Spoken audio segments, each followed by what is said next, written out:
I've spent 25 years in rooms with managers and leaders across hundreds of stores, and I can tell you this.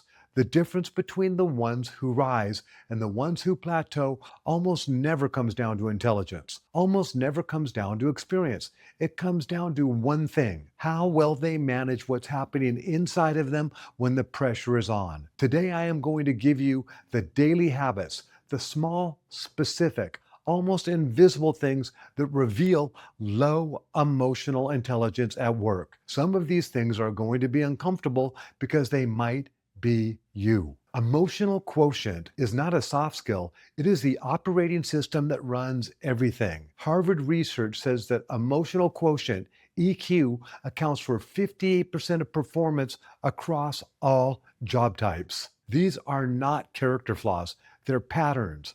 Patterns can change, but only after awareness. This isn't about judgment, it's about seeing clearly. Habit number one: they need the last word.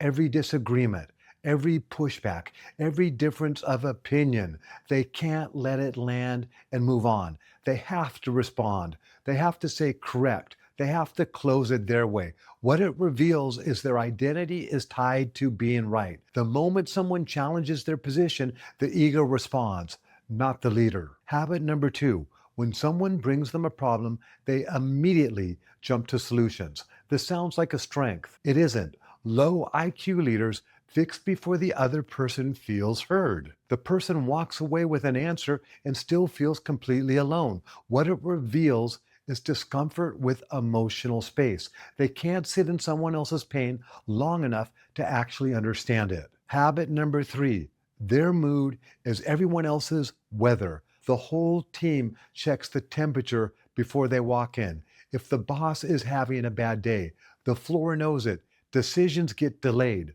Questions don't get asked. People are managing the leader's emotions instead of doing their work. What it reveals is they haven't learned that their internal state is their responsibility, not everyone else's problem to navigate. Habit number four: they use silence as a weapon. They go cold.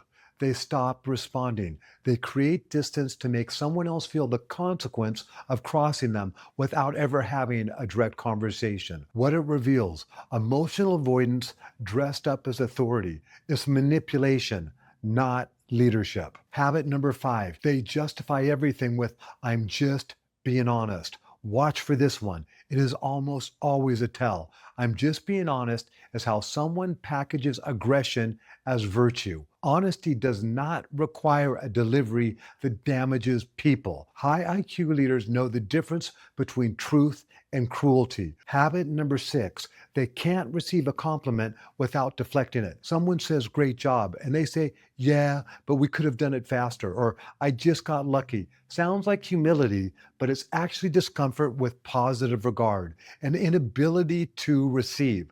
What it reveals is you can't give what you can't receive. Habit number seven: they talk about other people who are not in the room, constantly analyzing, judging, explaining other people's behavior to whoever will listen. Here's the rule: if they do it with you about others, they do it with others about you. It's not processing, it's outsourcing unfinished emotional business. What it reveals: an inability to address things directly.